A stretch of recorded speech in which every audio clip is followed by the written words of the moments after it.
राव इंद्रजीत सिंह बदले में क्या कर रहे हैं, जिस पद पर थे उसी पद पर बने रह गए। उनके पिता मुख्यमंत्री रह चुके। अब आप सोचिए कि अगर कोई मुख्यमंत्री के रूप में अपनी विरासत किसी को सौंपता है तो उम्मीद की जाती है कि अगर कोई डिप्टी सीएम है तो वो सीएम बने, सीएम से पीएम बने। लेकिन राव साहब ने क्या करा, राज्य मंत्री बनकर सीमित रह गए। इतनी बार के एमपी बने और कई बार राजनीति में अपने आप को साबित भी करा, लेकिन बदले में क्या मिल रहा है, तो अब लड़ाई लड़नी पड़ेगी। कांग्रेस पार्टी की भूमिका काफी ज्यादा अहम हो जाती है, क्योंकि देखिए भूपेंद्र सिंह हुड्डा वहां पर बड़े नेता हैं हरियाणा में कांग्रेस के, और वो अगर इन तमाम दलों को, तमाम जो कह सकते हैं बिछड़े सहयोगी हैं, इनको साथ लेने में कोई महत्वपूर्ण भूमिका निभाते हैं, तो जाहिर सी बात है कि भारतीय जनता पार्टी इतने मार्जिन से नहीं जीती कि उसकी सत्ता जो है बची रहेगी। फिर कांग्रेस सत्ता में भी आ सकती है। और देखिए राव इंद्रजीत सिंह तो कांग्रेस का ही हिस्सा थे। हरियाणा में किसी ने नहीं सोचा था कि भारतीय जनता पार्टी की सरकार बनेगी, लेकिन हमने सोचा और हवा बनाई, जिससे प्रदेश में भाजपा सत्ता में आई। ये बयान है राव इंद्रजीत सिंह की बेटी और स्वास्थ्य मंत्री आरती राव सिंह के। आरती राव सिंह के ये बयान की हवा बनाने का काम उन्होंने और उनके पिता ने किया, यानी कि पिता पुत्री की जोड़ी ने मिलकर भारतीय जनता पार्टी को सत्ता में लाया। अगर पिता पुत्री की जोड़ी ना होती हरियाणा में, खास तौर पर भारतीय जनता पार्टी में, तो बीजेपी आज सत्ता में नहीं होती। आज मुख्यमंत्री न्याप सिंह सैनी नहीं बनते और भारतीय जनता पार्टी को एक विरोध का सामना करना पड़ता।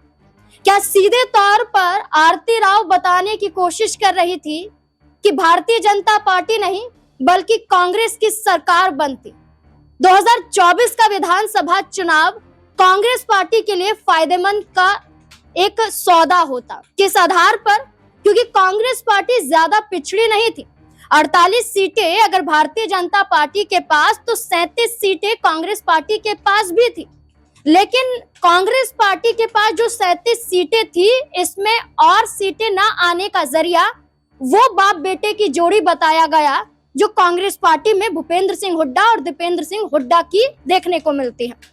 लेकिन आरती राव का ये बयान अब सोचने पर मजबूर कर देता है कि क्या राव इंद्रजीत सिंह अपने उम्र के पड़ाव को देखते हुए क्या अपनी बेटी को आगे कर रहे हैं? क्या हरियाणा में शक्ति प्रदर्शन के आधार पर आरती राव को मुख्यमंत्री कुर्सी तक पहुंचाना है? क्या हरियाणा की राजनीति में पहले आरती राव को विधानसभा चुनाव में उतारा, इसके बाद कैबिनेट में जगह दिलाई और अब मुख्यमंत्री बनाने के लिए विधायकों का शक्ति प्रदर्शन भी आरती राव की आवाज पर ही देखने को मिला। एक बयान हवा चलाने की और इसी बयान के साथ साथ राव इंद्रजीत सिंह का यह कह देना कि मैं सभी विधायकों को नहीं बुला रहा था, लेकिन आरती राव ने कहा कि अहिरवाल बेल्ट के सभी विधायकों को बुलाइए, और बुलाया गया। और कांग्रेस पार्टी के एक विधायक मंजू चौधरी भी इस डिनर पार्टी में दिखाई दी और उन्होंने भी खुलकर कहा कि मामूली सा गेट टुगेदर था, इसके अलावा कुछ और नहीं था। लेकिन अब इसके पीछे आरती राव का एक ये बयान ये साबित करता है कि हरियाणा की राजनीति में वाकई कुछ बड़ा होने वाला है। न्यूज रूम में मौजूद है, जो भी तमाम सवाल है जवाब खंगालने की कोशिश करेंगे। दीपक मेरे साथ मौजूद है। दीपक, क्या लगता है आरती राव का ये जो बयान है, क्या इसके साथ साथ क्या मुख्यमंत्री कुर्सी पर भी दाव आजमाने की कोशिश की जा रही है पिता पुत्री जोड़ी के जरिए? देखिए, जिस तरीके से जिस राजनीति के पड़ाव पर हैं राव इंद्रजीत सिंह, उनको दिग्विजय चौटाला ने भी हाल ही में सलाह दी थी कि अब आपको कुछ ऐसा बड़ा करना चाहिए जिससे आपको लगे कि हाँ पहचान है। और उसके साथ साथ एक नेता थे, उन्होंने साफ कहा था कि राजा की जुबान बहुत इंपॉर्टेंट होती है। जो राज बब्बर का बयान था, तो राव इंद्रजीत सिंह को एक राजा की नज़र से अगर देखा जा रहा है। और उन्होंने कभी कहा था कि अगर दक्षिण हरियाणा फिर से अगर कामयाब रहता है और बीजेपी सरकार बनाती है तो दक्षिण हरियाणा से सीएम हमें देखने को मिल सकता है। तो शायद इसी वजह से जो 11 सीटें बताई जाती है उसमें से 9 सीटें 10 सीटें उनके खाते में आती रही हैं, क्योंकि वहां की जनता को उम्मीद है कि राव इंद्रजीत सिंह को अगर हम आगे बढ़ाएंगे तो वो सीएम के लिए दावेदारी पेश करेंगे, इससे हमारे क्षेत्र का ही भला होगा। लेकिन राव इंद्रजीत सिंह बदले में क्या कर रहे हैं, जिस पद पर थे उसी पद पर बने रह गए। उनके पिता मुख्यमंत्री रह चुके। अब आप सोचिए कि अगर कोई मुख्यमंत्री के रूप में अपनी विरासत किसी को सौंपता है तो उम्मीद की जाती है कि अगर कोई डिप्टी सीएम है तो वो सीएम बने, सीएम से पीएम बने। लेकिन राव साहब ने क्या करा, राज्य मंत्री बनकर सीमित रह गए। इतनी बार के एमपी बने और कई बार राजनीति में अपने आप को साबित भी करा, लेकिन बदले में क्या मिल रहा है, तो अब लड़ाई लड़नी पड़ेगी। इसके साथ साथ एक और बयान था कि रीजनल पार्टी के साथ जाए, यानी कि जो क्षेत्रीय पार्टी होती है उनकी तरफ रुख करे, क्योंकि अगर मान लीजिए उनके साथ सचमुच 9 या 10 विधायक हैं जो बताया जाता है, अगर हैं और कल को हरियाणा में अलग हो जाते हैं, तो जीतन राम मांझी को देखिए, उनके पास तो 4 विधायक हैं बिहार में, फिर भी वो सीएम बनने के दावेदार आज रहते हैं। आपके पास तो 10 विधायक हैं और वो भी 90 सीट वाले राज्य में, वहां तो 243 सीट है, तो आपके पास भी एक अपॉर्चुनिटी हो सकती है। महाराष्ट्र में देखा, एकनाथ शिंदे ने एक बड़ा कदम उठाया, बगावत करी, बन गए मुख्यमंत्री। सिर्फ शुरुआत में 16 विधायकों ने साथ दिया था और वहां पर 288 सीटें हैं, तब वो मुख्यमंत्री बन गए। यहाँ तो 90 सीट में आपको कह सकते हैं कि 10 विधायक अगर साथ दे रहे हैं तो बहुत बड़ी बात है। अब आरती राव के बयान पर आते हैं। आरती राव का बयान साफ तौर पर पार्टी विरोधी नजर आता है। क्यों? क्योंकि अगर आप बड़े से बड़े नेताओं के, चाहे निशिकांत दुबे के हाल फिलहाल में जो बयान सामने आ रहे हैं, किसी भी नेता के, कोई हार जाए या जीत जाए, उनके नाम, उनकी जुबान पर पहला नाम आता है मोदी। ये शब्द आरती राव के उस बयान में हमें देखने को नहीं मिला, क्योंकि आरती राव ने सीधा कहा कि हमने सरकार बनाई, हमने हवा बनाई। तो नायब सिंह सैनी और मनोहर लाल खट्टर, अमित शाह, मोहन यादव क्या कर रहे थे? क्यों वो बार बार आ रहे थे? पीएम मोदी कितनी रैलियां हुई थी, कहीं ना कहीं कुमारी शैलजा को अपने पाले में लाने की बात थी। तो आरती राव ने बयान देकर साफ कहीं ना कहीं राजनीतिक संदेश दिया कि जो एक बीजेपी के अंदर माहौल बनना था कि एक परिवार की विरासत ना लगे, ऐसा ना लगे कि एक शख्स का दबदबा है, तो वो खत्म करना चाहती थी बीजेपी, इसलिए राव नरवीर को आय करा। लेकिन आरती राव ने बयान देकर साबित कर दिया कि अब भी पारिवारिक ताकत है। देखिए, बिल्कुल एक बड़ी बात यहाँ पर दीपक के जरिए कही गई है कि अगर चाहे राज्य उत्तर प्रदेश हो, चाहे राज्य मध्य प्रदेश हो, राजस्थान हो, छत्तीसगढ़ हो या फिर हरियाणा और दिल्ली ही क्यों ना हो, अगर वहां पर चुनाव भारतीय जनता पार्टी जीतती है तो श्रेय किसे जाता है? प्रधानमंत्री नरेंद्र मोदी। और अगर हारना पड़ता है तो वहां के राज्य के मुख्यमंत्री पर सवाल खड़े किए जाते हैं कि इनके बदौलत चुनाव हारा गया है।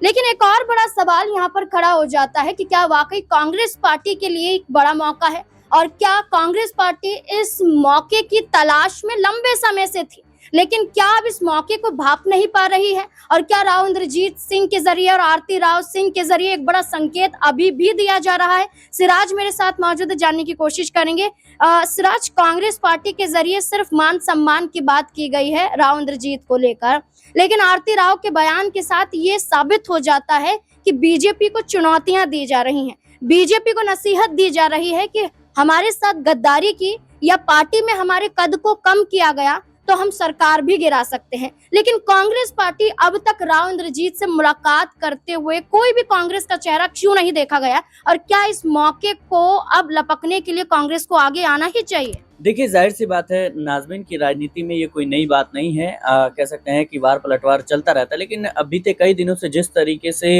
राव इंद्रजीत सिंह, आरती राव भारतीय जनता पार्टी के खिलाफ नजर आ रहे हैं, इससे संकेत मिलता है कि पार्टी में सब कुछ ठीक नहीं है। और देखिए, ये जो तकरार है ये कोई नई नहीं है। राव इंद्रजीत पहले भी कई बार दावे कर चुके हैं कि कहीं ना कहीं मुख्यमंत्री बनने की उनकी चाहत है, लेकिन इसके बावजूद नए नवेले चेहरे यानी नायब सिंह सैनी को मुख्यमंत्री बना दिया जाता है, जिसके बाद देखा गया कि पार्टी के कई दिग्गज नेता बगावती तेवर अपनाते हुए नजर आते हैं। इसमें कह सकते हैं कि अनिल विज का नाम प्रमुखता से सामने आता है, क्योंकि अनिल विज को कारण बताओ नोटिस भी थमाया गया था इसी वजह से, क्योंकि वो लगातार सरकार के खिलाफ बयानबाजी कर रहे थे और मुख्यमंत्री की कुर्सी को लेकर के वो कहीं ना कहीं उटपटांग बयान दे रहे थे। और नायब सिंह सैनी को तो उन्होंने यहाँ तक कह दिया कि भाई जब से सैनी मुख्यमंत्री बने हैं तब से उड़न खटोले पर घूम रहे हैं। तो ये तमाम चीजें हैं जो इस बात का संकेत दे रही हैं कि भारतीय जनता पार्टी में जो मुख्यमंत्री की कुर्सी है इसको लेकर काफी ज्यादा गहमा गहमी देखने को मिल रही है। लेकिन इन सब के अलावा अब कह सकते हैं कि कांग्रेस पार्टी की भूमिका काफी ज्यादा अहम हो जाती है, क्योंकि देखिए भूपेंद्र सिंह हुड्डा वहां पर बड़े नेता हैं हरियाणा में कांग्रेस के, और वो अगर इन तमाम दलों को, तमाम जो कह सकते हैं बिछड़े सहयोगी हैं, इनको साथ लेने में कोई महत्वपूर्ण भूमिका निभाते हैं, तो जाहिर सी बात है कि भारतीय जनता पार्टी इतने मार्जिन से नहीं जीती कि उसकी सत्ता जो है बची रहेगी, फिर कांग्रेस सत्ता में भी आ सकती है। और देखिए, राव इंद्रजीत सिंह तो कांग्रेस का ही हिस्सा थे और भूपेंद्र सिंह हुड्डा से उनकी टकरार देखने को मिली। उसके बाद जो है उन्होंने रिश्ता तोड़ दिया, भारतीय जनता पार्टी में शामिल हुए इस उम्मीद में कि शायद उन्हें मुख्यमंत्री की कुर्सी मिल जाएगी, लेकिन ऐसा कुछ होता हुआ नहीं नजर आया। लेकिन अभी जो मौजूदा हालात हैं इसमें देखिए आरती राव किस तरीके से बयानबाजी कर रही हैं। राव इंद्रजीत सिंह कह रहे हैं कि भाई ये रात्रि भोज है, ये तो जारी रहेगा, और लोग आएंगे और विधायक आएंगे, मंत्री आएंगे, अनिल विज हैं। तो ये तमाम चीजें हैं, अब देखना होगा कि क्या कांग्रेस पार्टी इस मौके का फायदा उठा पाती है नहीं। देखिए बिल्कुल, अगर महाराष्ट्र की बात करें तो एकनाथ शिंदे को मुख्यमंत्री बनना था और एकनाथ शिंदे को अपनी ताकत को भी दिखाना था, तो उद्धव ठाकरे के विधायकों को तोड़कर भारतीय जनता पार्टी के साथ मिलकर मुख्यमंत्री बन भी जाते हैं। लेकिन उसके बाद विधानसभा चुनाव में भारतीय जनता पार्टी उनको ही दरकिनार कर देती है। मध्य प्रदेश में ज्योतिरादित्य सिंधिया कांग्रेस में अपने आप को अपमानित महसूस कर रहे थे। कांग्रेस में जो विधायक थे कमलनाथ के और अपने समर्थक विधायकों को तोड़कर बीजेपी के साथ मिल जाते हैं, शिवराज सिंह चौहान को मुख्यमंत्री बना देते हैं। तो यही बात दोहराई जा रही है कि हरियाणा की राजनीति में अब राव इंद्रजीत सिंह को भी कदम उठाना चाहिए, लेकिन देखना होगा ये कदम उठाया जाएगा या फिर नहीं। आपको क्या लगता है? अपनी राय कमेंट सेक्शन में जरूर दें। देखते रहे SP9 न्यूज। धन्यवाद।